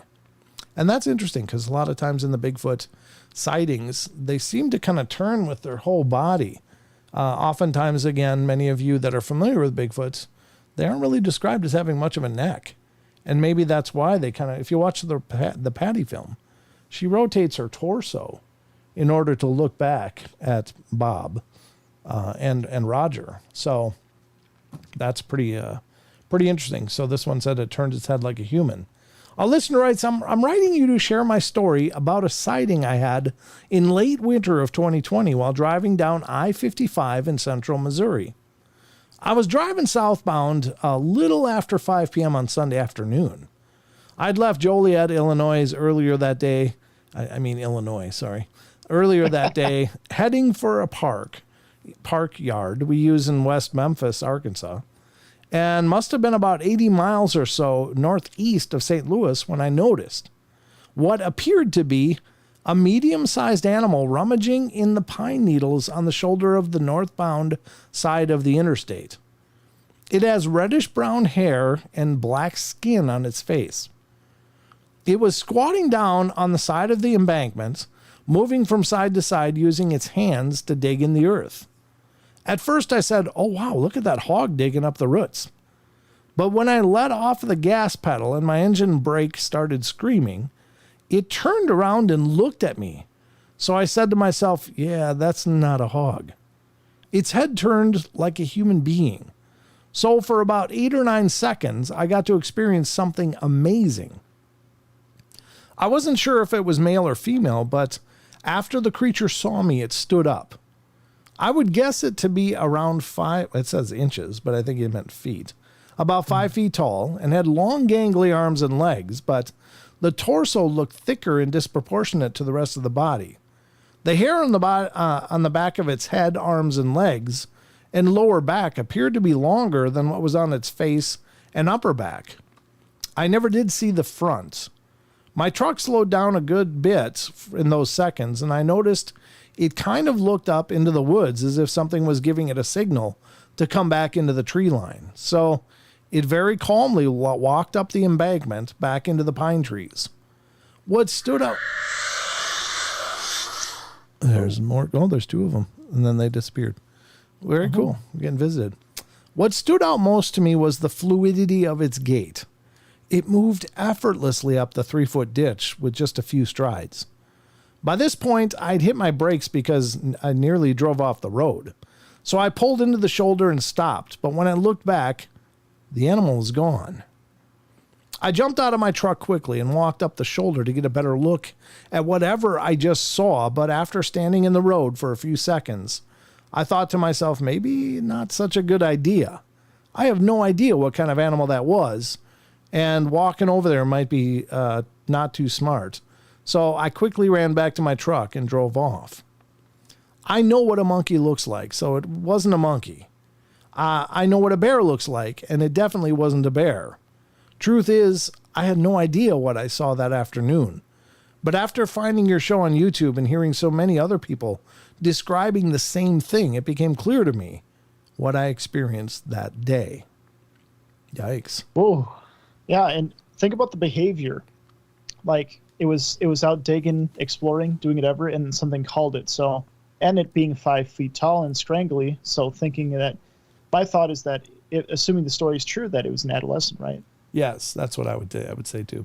I mean, they don't start out 10 feet tall. They start out as like we do. Yep. And they grow into it. So it's probably was just a young one being supervised and was doing its thing. And lo and behold, wow.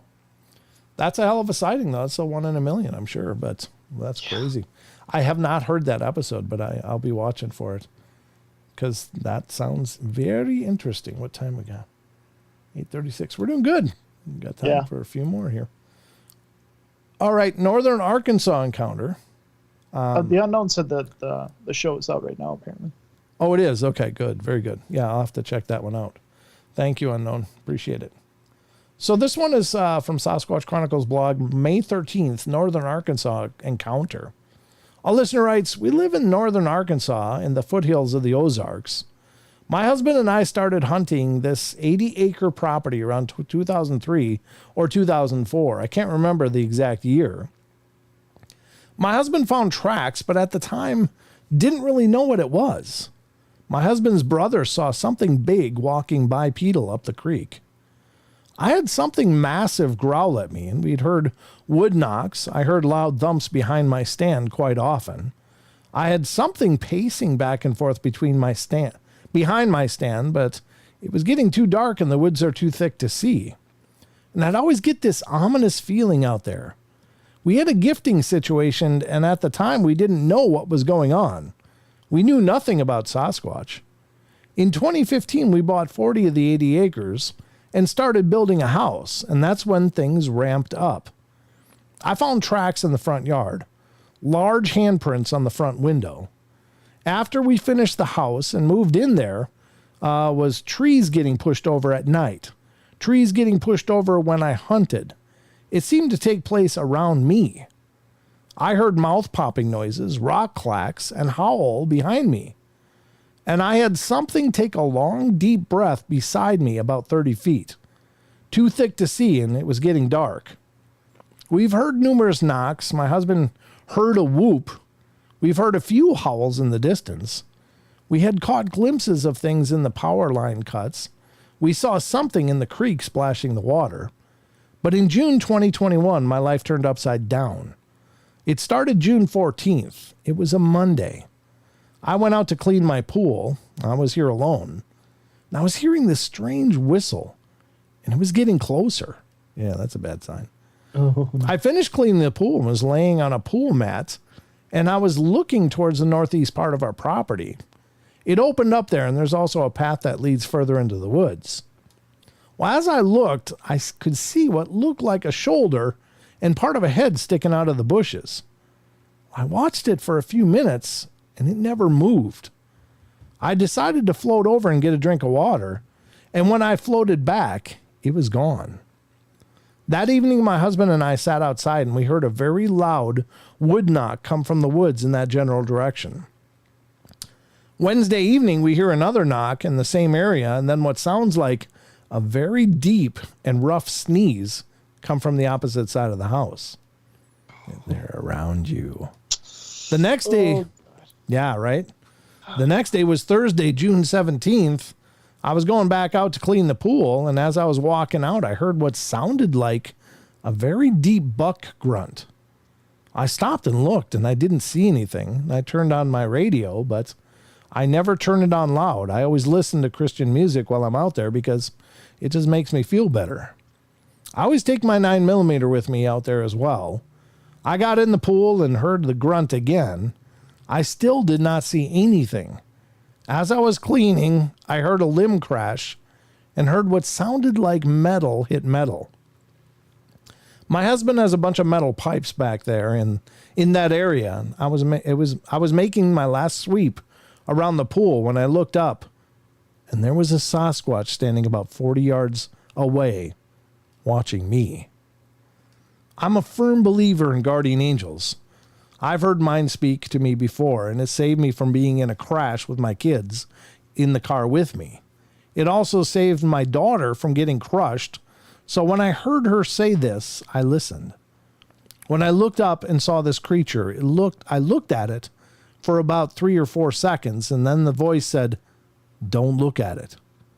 So I turned my head back down towards the water like I didn't see it. I started walking towards the ladder where my gun was, but as I took a few steps forward, I couldn't see it because the roof of the carports and some pool mats were in the way. The direction I was walking to get the ladder was in the general direction. I couldn't hear anything, so I backed up a step and was looking, and I don't know where it went. I knew I had to get out of the pool. I looked towards the ladder, and that's the last thing I remember until I was at the steps leading up to the driveway. I remember looking around me, and I was like in a fog. I honestly think I lost time. I ran into the house. I've had 2 more sightings since. One while in the pool again, but this time it was further away, and another when I was sitting out front. It was almost in the same area as the first sighting, but it was a different color. The first one was about 7.5 feet tall. Its shoulders about 4 feet wide. Its shoulders were massive.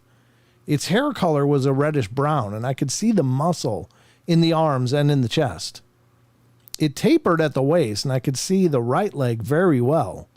The thigh muscles were huge. The sun was hitting the entire right side of this thing, and I could see the hair hanging off the right arm, and the wind was blowing it. The crazy thing is, this creature had its hair pulled in front of its face. I could not see anything on its face. The entire body was covered in what appeared to be about 3 inches of long hair, except the hair hanging off the arms, which was about 6 inches. This thing looked well groomed, and I didn't see any dirt, twigs, leaves, or anything in its hair. I think I saw the same creature in 2022, across the field, which is about 150 yards away, in the woods watching me again. And the one watching me when I was sitting out front was actually gray, not white, but gray. I looked over in that direction, and I could see the head and shoulders, and then it went down like it was in an elevator. It was smaller than the reddish-brown one. My husband went and looked when he got home. It was dark by that time, and he found what looked like a track. It was hard to tell because it's in the leaves, but something was definitely there. I see lights, orbs at the window. We've caught some kind of orb on camera. Paul had seen lights and orbs at the window. And that's where it kind of ends. Okay. I guess that's pretty intense. Oh, my God. Ugh. That's Why? crazy. That was his property, though. Why would they be doing mind games with him? It's not like they were in his territory. Or he was in their who was there territory, first, though? Who was there first? You know, I mean, that's he's lived there for years, though, right? Who's he? I mean, this is a girl, the woman is what it. Oh, I'm so sorry. I'm so sorry. She and her lived there husband for years, right? No, well, they built the house. They were first hunting this 80 acres, and then they bought 40 of it and built the house, and is what I'm taking from what I read. I could be wrong. See. Yeah, I see it. So maybe they feel like they were encroaching on their property. Right. Okay. I mean, this could have been ancestral, area for these beings, and suddenly people just mowed down some of it and put in a pool and a house. Right. So I mean, that's the thing. I think that I believe these things probably, and I don't mean things in a real condescending or dismissive way. I think these beings have a culture. They have a history. And part of the history, a big part of the history, is tied up in the land that they occupy. I mean, that's their heritage. That's where maybe they were raised, and where their grandparents were, and where they came from. So maybe it was this long history. And suddenly people are like, well, that's a great place for our house. Let's buy it. And it's not like they can sell. They can't buy or sell. They don't own the land in our legal terms, but nonetheless. Yeah, you can call in, Maggie, for sure. Oh, yeah. We got two calls. Two calls. Let's go. I guess. Wait, I'm one of them. Never mind. We got one call. One call. From Australia. All right. You're on the air, Maggie. Hiya. Hi, children. It is. Hello. What's on your mind tonight? Well, I thought I would share something that happened a couple of weeks ago. Oh, please. But it's like second hand. It happened to my daughter while she was on a school camp. Uh-huh. She went to the Snowy Mountains, and it's like, I looked it up on a map because I haven't been there and I don't think I can go to check it out, if you know what I mean. But okay. I looked it up on the satellite, and it's like an old motel. So there's like little rooms, separate rooms in the middle of nowhere. So, like the nearest village is, I don't know, about a 20-minute drive. Uh-huh. So it's quite remote. Yeah. So she said that there was a lot of kids. So it could have been hysteria, I suppose. But I'm really careful about dismissing children. You know what I mean? Like, yeah, absolutely. What they see and things. So she said that they went to this games room, and one of the girls saw something disturbing hanging from the ceiling. Oh. Shall we say? Uh-huh. Yeah. So she sort of got really upset. So then I suppose the kids got a little bit unsettled. Yeah. So then they were carrying on playing games, and they're in the middle of the bush. It was for like when you jump off logs and do swinging things, you know, those sorts of army stuff to so it was really remote. So they all sort of got a bit unsettled. And then she said there was a couple of boys and they were by the window and they heard stomping outside. Oh. Like really heavy stomping. Uh-huh. Yeah, so my ears pricked up and I'm like, okay, keep going. And she said the little boys looked out the window and they saw some like very tall, shadowy figures. Mm. Now, my daughter said, since we heard that grunting, I don't know whether you remember, I called in a little while ago, but anyway, since we're in the bush and we heard that grunting, she's very, very like, we don't exist, there's nothing there, it wasn't anything creepy. Like she's very, and I don't mind, sure. That's fine. So she said she thought it was one of the teachers, but there was just like no way one of the teachers would have gone outside, especially if the children were unsettled and started stomping around outside the classroom. Right. I mean, the games room, sorry. Yeah. So these boys got so freaked out that one of them actually had to be consoled by the teacher still too late at night, like before the rest of them had gone to bed, but he was still being consoled because of what he'd seen out the window. Wow. And then my daughter said, and this is, I'm conflicted about this, so, because they went back to their room and there were like greasy or soapy handprints on the mirror in their bathroom in their room, because it was like a motel, so they had all had separate rooms. Oh, no. And there was like 6 of them in the room. And when she went back into the room, there was greasy handprints on the mirror. But she says it was one of the kids. She told me that the other kids said they were large handprints, but she's adamant they were small handprints. Now, the fact that she was rejecting all of it, I don't know. I just don't know whether they would be small or large, but all the other kids said they were as large as a teacher that's very tall, handprints on the mirror. Wow. And she thinks one of the kids sneaked out to put the handprints on the mirror while they were in the games room. But again, I just don't think one of the teachers, knowing that the kids were sort of unsettled and upset, they would have noticed if a kid had tried to sneak out. Do you know what I mean? Like the way Yeah. that it was all set up in this games room. Yeah, absolutely. So, yeah. So Nice. she went back to, they went back to, her group of girls went back to their room, and there was these big handprints in the mirror. Oh, that's so creepy. Oh my God. And they were all just really hysterical. Like, it was like, as soon as they all got off the bus, they were just like, this happened, and this happened, and this happened. And, like, Yeah. How old is she? How old? well, my daughter is 10, 10. Okay. and but the rest of the kids are sort of 11 and 12. Okay. She's younger than they are. Yeah, that's So they're old enough to know, right. you know, like, I'm not so quick to dismiss it, you know, especially with the Absolutely. shadowy stuff and the stomping. Yeah, especially You know? especially if a kid was so emotional that he needed to be consoled. You know, that's I mean, Yeah, especially and when they- you're surrounded by peers, you don't just go into hysterics and risk that embarrassment. Yeah, it must have been very sincere Yeah, reaction. a 12-year-old boy. Yeah, Yeah, Wow. a 12-year-old boy to be that upset, and but all the teachers obviously dismissed it. But it was just the combination of the stuff that was going on, you know, like it Yeah. just made me think, hang on, I've heard this before, you know. when you were So explaining it's it, quite intriguing, really. 'Cause it is. Yeah, when you were explaining I it, think so. I was thinking, is it Yowies? You know, I mean, is it that kind of thing because they're big, stomping around? It's like, well, maybe, but it's definitely Yeah. seems more spiritual, though, doesn't it?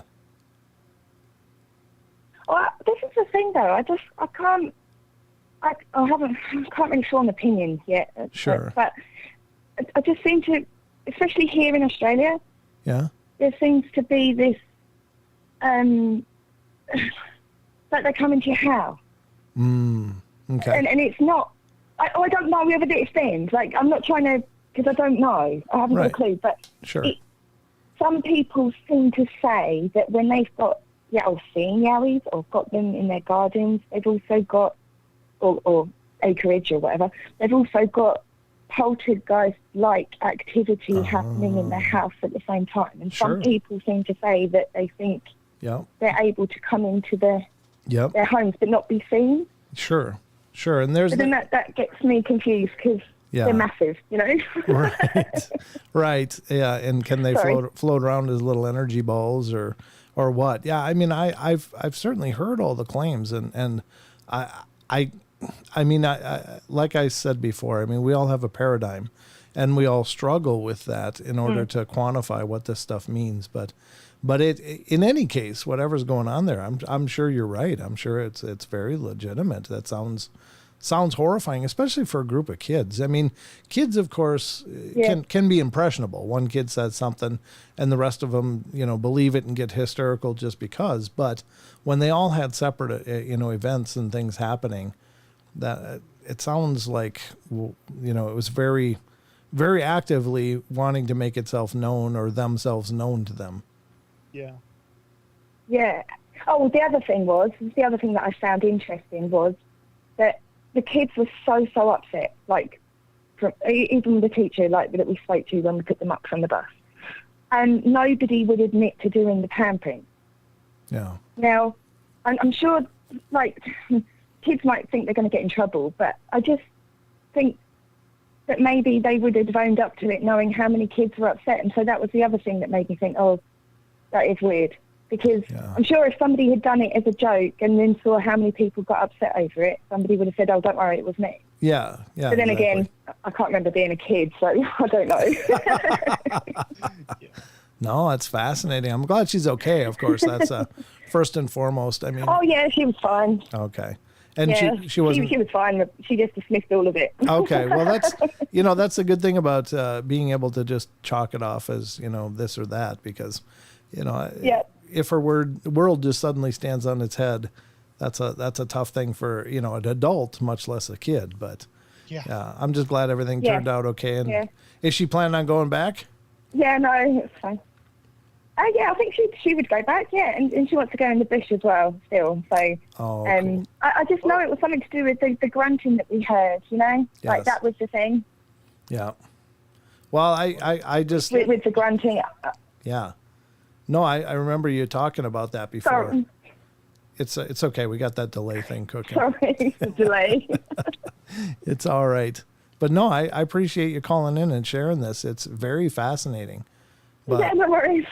I think it's wonderful. Thank you, Brent. Thank you, Sheldon. It's always wonderful to hear from you, Maggie, and our love to you and your family.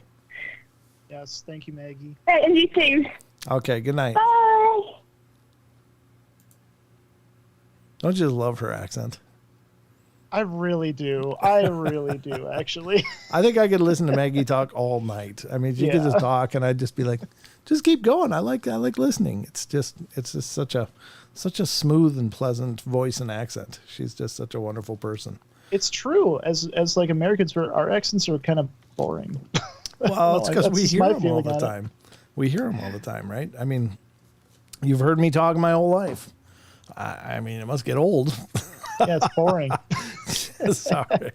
Sorry. So glad you can make it tonight. But anyway, no, that's cool. What are we doing? We are actually just about out of time, folks. So that was God, we are. a great culmination to the night. Thank you so much, Maggie, for calling in. It was wonderful to hear from you. And to all of you, if you have accounts, we'd love to hear about them. So please feel free to call in during the live shows, or if you want to be a guest on the show, we'd love to hear from you. But the Discord link is in the chat. If you want to join, we'd love to see you there. Remember, Sheldon, what's our website? Our website is paranormalportal.net, the new home base for the Paranormal Portal. Get updates on podcasts coming out, as well as when the show times are going to start. Absolutely. And you could be a guest on the podcast if you got stories of your own. Just find the Interview Me link. And remember, we love you all. Be good, be kind, be nice, take care of each other, help each other out, find the magic in every day, and remember to laugh as much as you can. Good night, everybody. Good night. And cue the credits.